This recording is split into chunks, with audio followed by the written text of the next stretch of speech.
Alhamdulillahi Rabbil Alamin wal aqibatu lil muttaqin wala udwana illa ala zalimin. Ashhadu an la ilaha illallah wa ashhadu anna sayyidana Muhammadan abduhu wa rasuluh. Rabbi shrah li sadri wa yassir li amri wahlul 'uqdatam min lisani yafqahu qawli ya arhamar rahimin. Muslimin muslimat, mudah-mudahan dirahmati Allah Subhanahu wa taala. Dalam Al-Quran ada satu peringatan yang sangat lemah lembut. Bermula ayat ke-10 surah Al-Infitar. Firman Allah Subhanahu wa taala, A'udzu billahi minasyaitonir rajim. Wa inna 'alaikum lahafizin kiraman katibina ya'lamuna ma taf'alun. Innal abrara lafi na'im wa innal fujjara lafi jahim. Yaslawnaha yawmaddin wa ma hum 'anha bighaibin. Berkurang 5-6 ayat, tapi bermula ayat ke-10. Maksudnya, dan sesungguhnya ke atas kamu, artinya diberikan, diperuntukkan, dua malaikat diberi gelaran hafizin, atau disebut juga malaikat hafazah. Juga malaikat ini digelar kiraman katibin. Ya'lamuna ma taf'alun. Mereka mengetahui semua yang kamu kerjakan. Oleh kerana itu, bagi manusia kelompok pertama, dia ada dua grup. Innal abrara lafi na'im. Sesungguhnya orang-orang yang melakukan kebajikan akan berada di dalam nikmat, artinya balasan syurga Allah. Maka lawan bagi orang-orang beramal berkebajikan, wa innal fujjara lafi jahim. Dan sesungguhnya orang yang fajir, orang yang bermaksiat, yang berdosa, yang ingkar dan tidak patuh kepada Allah, lafi jahim, akan berada di dalam neraka jahim. Yaslawnaha yawmaddin, akan diheret dan diseret pada hari kiamat. Wa ma hum anha bighaibin, dan tidaklah mereka boleh ghaib, menghilangkan diri. Sadaqallahu maulana al-azim. Tuan-tuan dan puan sekalian, ayat-ayat ini sangat memperingatkan kita secara tidak langsung. Agak-agak tuan-tuan, bila kali terakhir kita duk teringat kita ni Adam Raqib Atid?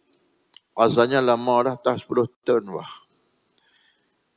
Memang sungguh saya sebut satu peringatan paling lemah lembut. Saya pun lupa, bukan kata tuan-tuan. Tapi Tuhan abang, wa inna alaikum lahafizin. Maka beriman dengan malaikat di antara rukun iman. Rukun iman yang kedua, an tu'mina billah wa malaikatihi. Lalu bagaimana cara beriman dengan malaikat? Adapun beriman dengan rukun-rukun iman, bagi sebahagian ulama hanya memadai ala sabilil ijmal ataupun ijmalan secara umum, tidak perlu detail. Ada setengah ulama samaan wajib beriman dan mengetahuinya tafsilan secara detail. Maka pandangan pertama, kalau cara paling kurang kita nak beriman dengan rukun iman ataupun secara khususnya dengan malaikat ni, tuan-tuan, kita kena ingat semua, walaupun makhluk malaikat ini, kata Rasulullah, adadun la tuhsa, bilangannya tidak boleh dihitung, yang menjadi penduduk langit. Kalau manusia jumlahnya boleh dianggar. Di mana manusia hidup? Manusia hidup di atas bumi. Di atas bumi ini ada manusia, ada binatang, tumbuh-tumbuhan. Buktinya mana? Surah Al-Baqarah ayat 30. Wa idh qala rabbuka lil malaikati inni ja'ilun fil ardi khalifah. Dan ketika Allah berfirman kepada para sekalian malaikat, sesungguhnya akan aku ciptakan di atas muka bumi ini khalifah. Al-khalifah artinya ialah manusia. Itu tuan habaq dalam Quran. Baiklah tuan-tuan sekalian, dalam Al-Quran ada sebahagian nama malaikat disebut, ada sebahagiannya tidak disebut. Ada nama malaikat disebut dalam hadis, ada dalam Al-Quran disebut dalam bentuk gelaran. Umpamanya ayat tadi, itu ialah gelaran. Nama malaikat ini dalam hadis disebut Raqibun Atidun. Lepas tu pasal apa nama Hafizin Hafazah? Kenapa nama Kiraman Katibin? Inilah yang akan kita bahas bagi kenal sikit. Dalam masa yang sama ada peringatan. Jadi tuan-tuan dan puan-puan sekalian, menyentuh tentang beriman dengan malaikat ni, setakat mana hak nak lepas wajib? Malaikat ni banyak, tak boleh dihitung. Kalau manusia yang hidup sekarang, data menunjukkan hampir 8 bilion. Kat 8 bilion lah. Ini yang sebelum ini belum dihitung. Yang daripada Nabi Adam AS, yang setelah kita meninggal dunia sampai kiamat, boleh dihitung. Tapi kalau malaikat, memadailah kata Rasulullah, tidak ada sebutir pasir yang berada di pantai. Tidak ada sehelai rumput, sehelai daun. Bahkan tidak ada setitik air hujan yang turun ke langit illa malakun muwakkalun bihi, kecuali satu malaikat tadah turun sampai ke bumi. Itu dia fikir tengok jumlah. Maka setakat mana hal lepas wajib ni? Jadi oleh kerana malaikat ni banyak, ulama ahlu sunnah menghitungnya sekadar 10. Mikail, Israfil, Jibril, Azrail, Raqib, Atid, Munkar, Nakir, Malik, Ridwan. Hak lepas wajib tak mana? Boleh bilang 10. Itu ijmalan. Lepas tu kalau tanya, malaikat Malik kerja apa? Jaga neraka. Malaikat Ridwan kerja apa? Jaga syurga. Sampai habis, lepas tak berdosa. Tapi kalau tanya tak apa nak boleh jawab, kerja macam apa lah. Nak balik cek file lah tu, dosa. Sama lah dengan kaedah belajar mengenal Tuhan. Ada sekumpulan ulama mengatakan mengenal Allah itu Cukup tafsir ijmalan secara umum, tidak perlu tafsil. Kalau tafsil fardun kifai, fardu kifayah. Itu setengah ulama. Setengah ulama dia balun semua. Secara tafsil kah, secara detail wajib. Kita anak muda tak apa nak ajar ni, kita ambil hak awal. Secara ijmal mengenai Tuhan ni setakat mana lepas. Maka pandangan ulama ahlu sunnah wal jamaah, kita kena ingat sifat 20. Ini disusun oleh ulama kerana 20 sifat itu batas kemampuan manusia mengenal Tuhannya. Lagu mana hak kata ijmalan? Tuhan, sifat Tuhan nak pertama apa dia? Kita pernah bak sifat Allah yang pertama wujud. Mana dalil naqlinya? Qul huwallahu ahad, baca ayat Quran. Mana dalil aqlinya? Bahru alam ini, hang ada aku ada, lepas hak wajib, lepas dah. Kalau hak tafsir lagi jenuh kita. Jadi hak tafsir ni sebahagian mengaji sudah lepas. Tapi kok mana pun, sama ada ijmalan fardu ain atau tafsilan fardun kifai, yang penting kedua-duanya wajib fardun juga. Jadi nak tak nak, tuan-tuan kita kena mengaji. Baik.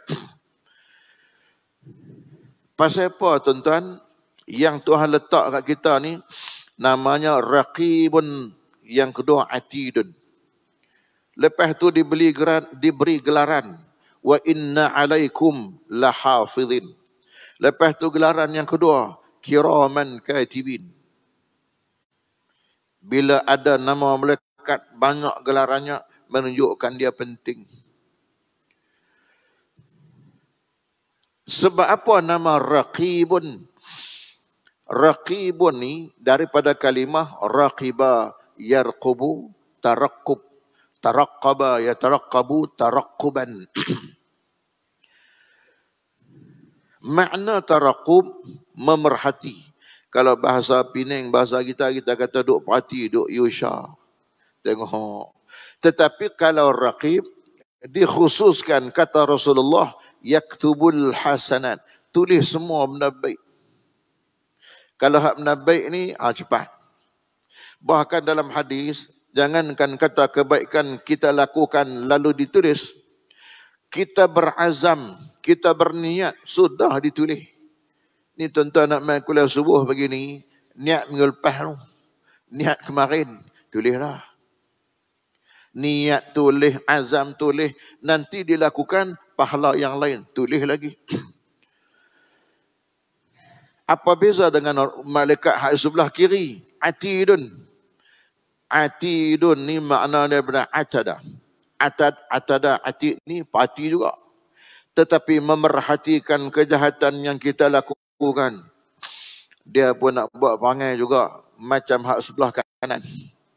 Maksudnya kalau buat dia kira nak tulis, dia pun lagu tu. Ini disebut dalam hadis ni. Bila dia nak tulis, malaikat raqib kata kepada atid, ini sebagai rahmat Allah jadi umat Muhammad.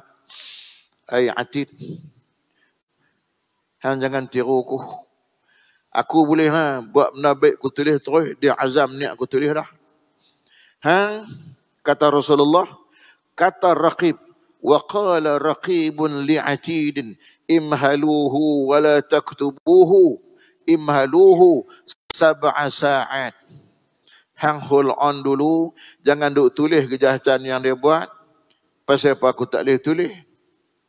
Sebab hang tak sama dengan aku. Nabi Muhammad ini rahmatan lil alamin. Umat Muhammad umat rahmat. Habis lama mana aku nak tunggu? Imhaluhu 7 saat. Tunggu 7 jam. Fa in istaghfarallaha fala taktubuhu syai'an. Kalau dia celah itu, dia beristighfar kepada Allah, bertaubat, jangan tulis terus. Tu dia nak abang kata rahmat. Maka ini di antara galak-galakan untuk sentiasa istighfar dan taubat. Rupanya lagu tu. Maka timbul 2 persoalan besar. Satu persoalan besar. Tuan-tuan pernah terfikir tak? Kalau raqib, kalau malaikat Israfil. Israfil ni kerja utama dia, core business dia, tiup trumpet. Trumpet ni bila nak tiup? 2 kali ya kerja dia. Pertama ketika nak kiamat, yang kedua setelah kiamat untuk bangunkan semula sekalian makhluk manusia dan jin untuk menuju kepada mahsyar. Hak itulah kerja dia. Lepas tu soalan nak besar daripada, lah dia tak ada kerja apa, goyang kaki. Itu jenis tak kerja lagi akan kerja. Masalah malaikat raqibun atid ni, dia sudah bekerja. Kalau kita meninggal dunia, tuan-tuan, dia nak pergi kerja tak mana? Saja saya bangkitkan persoalan. Maka kita akan jawab nanti setelah saya menjelaskan apa makna malaikat hafizin, hafazah. Malaikat diberikan nama, diberikan gelaran juga kiraman katibin. Baik. Menurut sabda Rasulullah, disebut sebagai malaikat hafizin. Wa inna alaikum la hafizin. Hafizin ni tuan-tuan maknanya hafazah, jaga. Dia jaga kita. Yuqarinuhu wa la yufariquhu. Sentiasa bersama dengan manusia, tidak pernah berpisah. Illa inda qada'il hajati wa illa inda al-jima'i wa qada'il hajat. Cara mana dia jaga kita? Dalam hadis Nabi bersabda, dia jaga kita ini ketika tuan-tuan sedang duduk, satu sebelah kanan, satu sebelah kiri. Contoh macam lah ada. Satu kanan, satu kiri. Saat lagi tuan-tuan berdiri, jalan. Satu di depan, satu di belakang. Saat lagi malam, pergi tidur. Satu di hujung kepala, satu di hujung kaki. Yuqarinuhu wa la yufariquhu. Sentiasa bersama, tidak pernah berpisah. Illa indal jima'. Kecuali waktu 2 tempat. Dia pemalu, ada adab dia. Hak pertama, waktu bersama dengan pasangan. Dia kata, hampa bersudah dulu lah. Aku keluar duduk di pintu bilik luar. Tak pijuh mana? Dia tunggu di luar. Yang kedua, inda qada'il hajah. Waktu berak kencing. Busuk. Inilah 2 masa yang dia tidak bersama. Kenapa dinamakan kiraman katibin? Itu sudah saya jelaskan tadi. Dia mencatat yang baik, al-hasanat untuk raqib, was-sayyi'at untuk atid. Baik. Kalau kita ni meninggal dunia, dia nak buat kerja apa? Tuan-tuan sekalian, dalam Al-Quran, Allah telah menyatakan juga di dalam surah Al-Baqarah ayat 30, kerja malaikat. Tapi saya nak sebut dulu.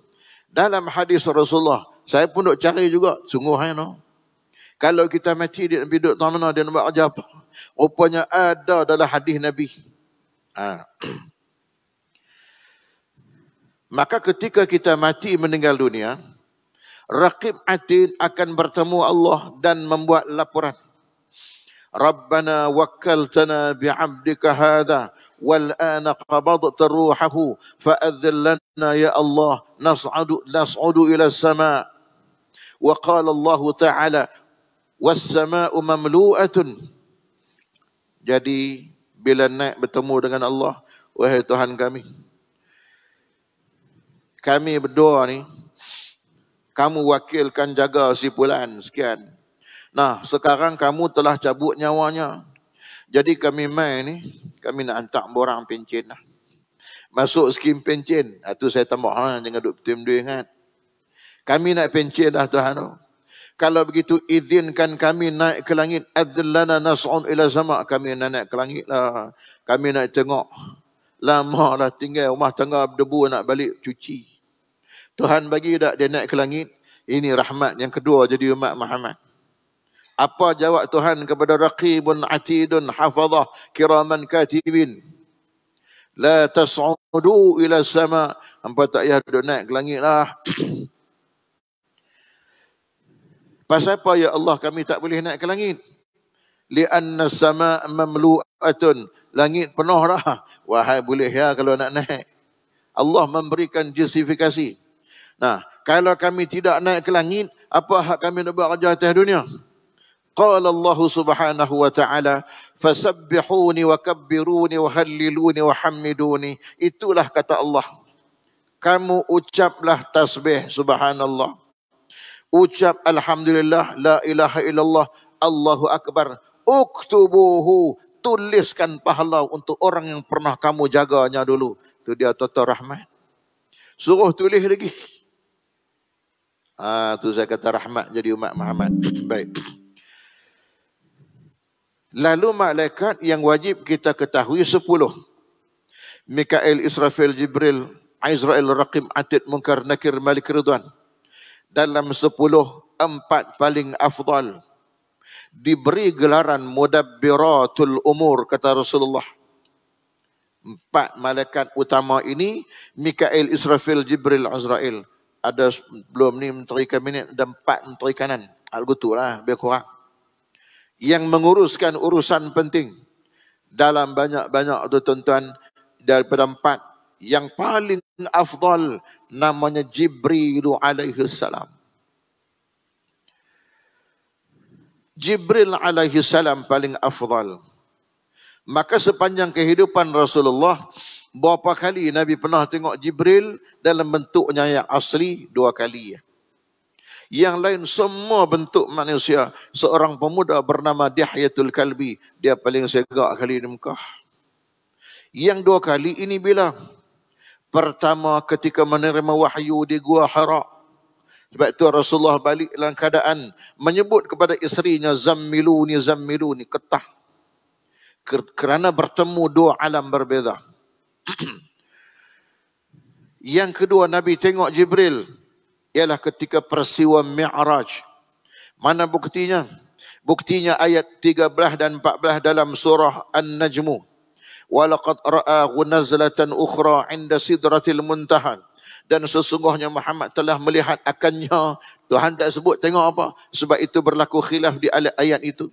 Ada sebahagian mengatakan Muhammad telah melihat Tuhannya. Ini pandangan Sayyidatina Aisyah dan Ibnu Abbas ridwanullah alaihim ajma'in. Ada sebahagian sahabat mengatakan sesungguhnya Muhammad telah melihat akannya. Artinya Jibril alaihi salam. Nazlatan ukhra berdasarkan ayat setelah itu.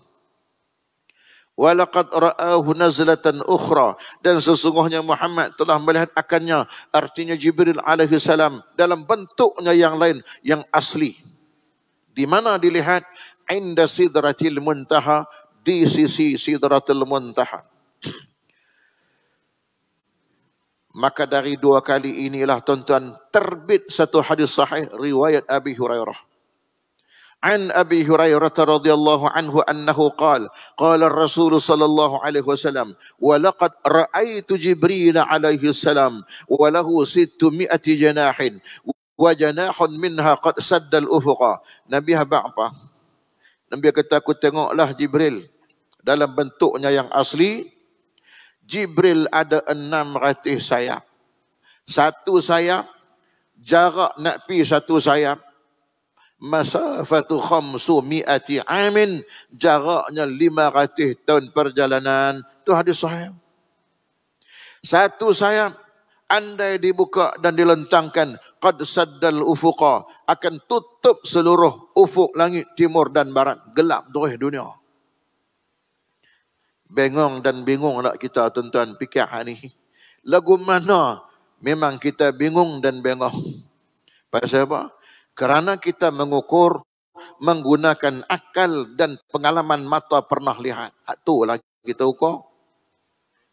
Tapi tuan-tuan nak abang lagi, hebat Jibril dari sudut fizikal, ada lagi malaikat paling hebat. Jibril barangkali afdal, tapi dari sudut kehebatan ada lagi. Berdasarkan hadis an Mansur an abihi wa an jaddihi kama qala jama'atun min as-sahabah. Riwayat sekumpulan sahabat daripada Mansur, bapaknya, anak apa nama bapaknya dan datuknya. Tuan-tuan, kata Rasulullah, inna lillah malaikatun malakun ismuhu Hizqiyail. Sesungguhnya bagi Allah Ta'ala itu satu malaikat. Ni tuan-tuan agak-agak siapa kenal ini memang hebat. Siapa kenal nama malaikat ni? Nama malaikat itu ialah Hizqiyail. Siapa kenal memang kira kuat mengaji sungguh. Saya pun baru kenal seminggu ya. Pasal saya baru baca, rupanya ada lagi malaikat aku tak kenal. Hizqiyail ini kata Rasulullah, walahu 18,000 ajnihah. Baginya 18,000 sayap. Jarak satu sayap ke satu sayap berapa? 500 tahun perjalanan. Lepas tu Rasulullah kata apa? Fayukhtiru lahu khatirun. Bila duduk dalam alam malaikat ni, sayapnya hebat. Adalah guru mai hebat dengan dia. Kawan malaikat ni. Hang ni. Hang dengan sayap hang 18,000 ni memang hang hebat. Barangkali dengan sekali hang kuat naik kepak, tubsirul arsya kullahu. Hang boleh cover, tengok seluruh arsy Allah. Ini kata malaikat lain kepada Hizqiyail. Lalu Allah berfirman kepada Hizqiyail.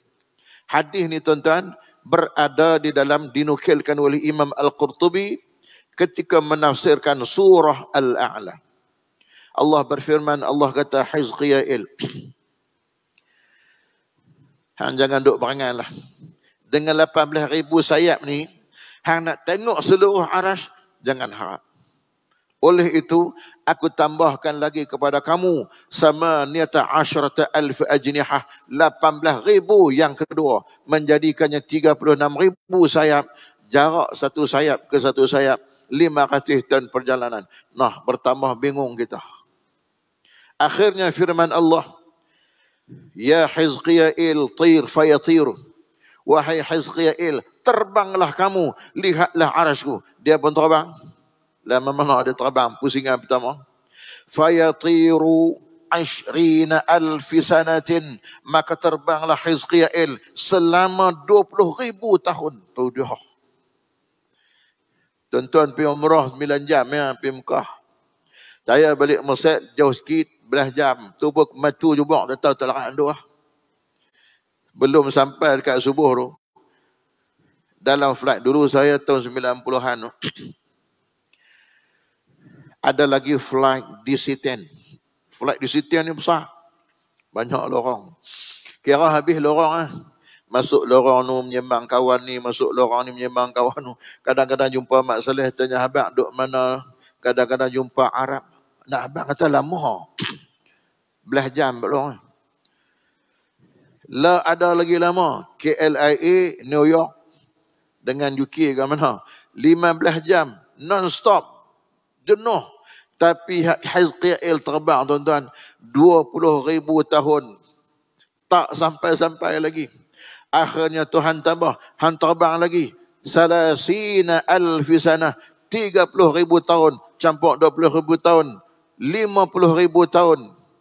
Akhirnya firman Allah. Ya Hizqiyail. Lau tatiru. Hatta yanfukhu Israfil sur. Seandainya hang terbang. Sampailah malaikat Israfil tiup sangkakala, maksudnya sampai kiamat, lam tasil qa'imatan min qawa'imi arsy. Hang tak akan sampai walaupun satu tiang arasku. Ketika itulah dia baru tersedar. Sebab itu Allah sebut dalam surah Taha ayat 20, Ar-Rahmanu 'alal 'arsy istawa. Bila dia tersedar, tersebut di mulutnya, Subhana Rabbiyal A'la. Pasal tak? Jadi di zaman Rasulullah, mai zaman Sayyidina Ali semayang. Jadi imam. Dia jadi imam, lepas Fatihah dia baca surah Sabbihis. Surah Sabbihis tu nama dia surah Al-A'la. Maka kata ulama tafsir, Dalam Al-Quran ada 7 surah dimulakan dengan tasbih. Ada berdimula 2 surah mula dengan fi'il madhi. Sabbaha lillahi ma fis samawati wa ma fil ard. Ada 3 surah mula dengan fi'il mudhari'. Yusabbihu lillahi ma fis samawati wa ma fil ard. Ada 1 surah mula dengan fi'il amar. Sabbihis, hak tu surah A'la tu. Fi'il amar artinya hendaklah kamu bertasbih. Dan ada 1 surah bermula dengan isim masdar ataupun maf'ulul mutlaq. Itulah dia suratul A'la, subhanalladzi asra. Oleh kerana sabbih ini fi'il amar. Sayyidina Ali baca surah tu, sabbih isma rabbikal a'la. Sebelum ayat kedua dia tasbih dulu. Subhana rabbiyal a'la wa bihamdihi. Baru dia baca ayat kedua. Alladhi khalaqa fasawwa walladhi qaddara fahada. Habis sembahyang, bagi salam. Sahabat-sahabat pakat celapak mai kat dia, tanya, "Wei Ali, hang buat bid'ah apa pula dah? Duk tambah ayat Quran." Sebab ayat asal dia, sabbih isma rabbikal a'la alladhi khalaqa fasawwa. Celah tu dia pergi tasbih. Jawab Sayyidina Ali. وقال علي رضي الله عنه وكرم الله وجهه هكذا ما علمني رسول الله. Lagu itulah yang Nabi ajak aku. Habis pasal apa tuan-tuan baca surah A'la tak baca tasbih? Sebab jawab Rasulullah, ij'aluha fi sujudikum, jadikan tasbih itu bacaan ketika kamu sujud. Itulah tuan-tuan asal usul sejarah pasal apa kita sujud. Subhana rabbiyal a'la wa bihamdih. Itu sejarah dia. Boleh faham tak tu? Waktu rokok pasal apa tak baca lepas tu? Waktu rokok subhana rabbiyal azim. Maha suci Allah yang maha hebat, maha agung. Hebat dah. Kerana ini justifikasi sajalah. Waktu rokok tuan-tuan tengok, kepala masih sama dengan punggung keluar tahi. Minta maaf. Tapi waktu kita nak menyebut Allah yang maha tinggi, maka selayaknya perbuatan yang paling layak waktu sujud. Walaupun bacaan itu ialah sunat, tetapi masyru'un, disyarakkan. Kerana ada sejarahnya begitu. Maha suci Allah yang paling tinggi. Subhana rabbiyal a'la. Sebab itu kepala lebih rendah berbanding punggung hak keluar lagi. Nak habaq kata apa? No, Tuhan paling tinggi. Itulah timbullah Allah subhanahu wa ta'ala. Baik. Mana bukti tasbih ini zikir para malaikat? Dalam surah Al-Baqarah ayat 30. Qalu ataj'alu fiha man yusidu fiha wa yasfiku ad-dima' wa nahnu nusabbihu bihamdika wa nuqaddisu lak. Malaikat dah mengaku. Dan berkata sekalian mereka itu malaikat kepada Allah, adakah kamu nak ciptakan manusia, nak letak di atas muka bumi ini yang nak menumpahkan darah, merosakkan dunia aja? Kami doa dah ya Allah. Wa nahnu nusabbihu bihamdika wa nuqaddisu lak. Sentiasa bertasbih memuji kamu ya Allah. Maka saya sudah jelaskan dahulu, pernah saya jelaskan, kenapa subhanallah tidak ada zikir ini kehebatannya berbanding zikir yang lain. Kerana subhanallah mengandungi maf'ulul mutlaq yang menunjukkan tersangat. Dan dia ada takdir dia. Kalau tuan-tuan sebut subhanallah pendek ya. Tapi makna dia usabbihu subhanallahi minan naqaisi. Aku mengucap tasbih mensucikan Allah dengan sesungguh-sungguh suci daripada sebarang kekurangan dan kekotoran. Sebab itu tuan-tuan, dalam surah apa? Surah Taha ayat 20. Kan Allah berfirman, Ar-Rahmanu 'alal 'arsy istawa. Ayat ini ayat mutasyabihat. Hak jadi pertemuan dengan salah satu aliran Wahabiyah dan tuta. Golongan Wahabi menafsirkan ayat ini. Allah itu yang bersifat Ar-Rahman bersemayam di atas arash. Lagu mana bersemayam? Macam raja duduk di singgasana. Macam kita duduk ni ya. Hebat ke tuan-tuan terjemah setakat tu? Tak ada apa. Setakat tu ya. Macam raja duduk di singgasana. Cuba tafsiran yang disebut oleh ulama sunni ahli sunnah wal jamaah. Mereka mentakwilkan ayat. Kerana ayat ini mutasyabihat. Ahlussunnah kata apa? Ar-Rahmanu 'alal 'arsy istawa. Ala ayalah lil isti'ala, maksud tinggi. Al-istiwa berarti istaula. Allah yang bersifat Rahman itu istaula 'alal 'arsy, menguasai seluruh arah. Mana lagi hebat? Ni hak kita tafsir lagi hebat.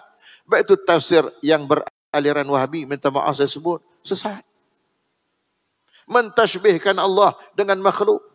Tapi kalau kita tafsir dan kita takwilkan, Allah yang bersifat Ar-Rahman itu istaula 'ala al-'arsy, menguasai arah. Kan tadi kita duk baca arah tu hebat betul mana. Malaikat Hizqail terbang 50,000 tahun tak sampai-sampai lagi. Besar arsy Allah. Kita tak tahu kadarnya. Hanya sekadar hadis, ayat Quran beginilah kita memahami bahawa inilah betapa alam ciptaan Allah ini tersangat dahsyat dan luar biasa. Hebat dan dahsyat, tuan-tuan. Maka ketika itulah tidak ada kalimah yang paling layak kecuali subhana rabbiyal a'la wa bihamdi. Jadi tuan-tuan puan sekalian, artinya jadilah tawadhu'. Mudah-mudahan sedikit pencerahan ini memberikan kita kefahaman bahawasanya kita manusia yang lemah dan kita tidak akan lama dalam kehidupan. Kita pun tak lama, dunia pun tak lama nak umur dunia. Petanda-petanda dan sebagainya sudah pun wujud. Tapi saya tidak akan syarahkan lagi lah perkara itu kerana ia memerlukan masa yang lain dan waktu yang lain. Tuan-tuan, banyak data-data starting 20-23 tahun depan ni macam-macam lah kita dengar nak berlaku. Dan berat, jadi kerajaan pun berat nak menghadapi krisis ekonomi yang akan berlaku, perubahan iklim yang akan berlaku, krisis keuangan, inflasi, lonjakan inflasi, semua berkumpul permulaan 2023. Niat saya baca lah. Tuan-tuan pun ada maklumat ni. Jadi pendek kata, berat. Maka semua ujian ini tujuannya apa? Tuan habaq dah tadi, ialah untuk Allah menguji manusia. Siapa yang paling kuat iman dan mampu menghadapi cabaran, itulah yang akan berjaya. Innal abrara lafi na'im wa innal fujara lafi jahim yaslawnaha yawmaddin wallahu a'lam bis-shawab. Aqulu qawli hadha wa astaghfirullahal azim li wa lakum. Assalamu alaikum warahmatullahi wabarakatuh.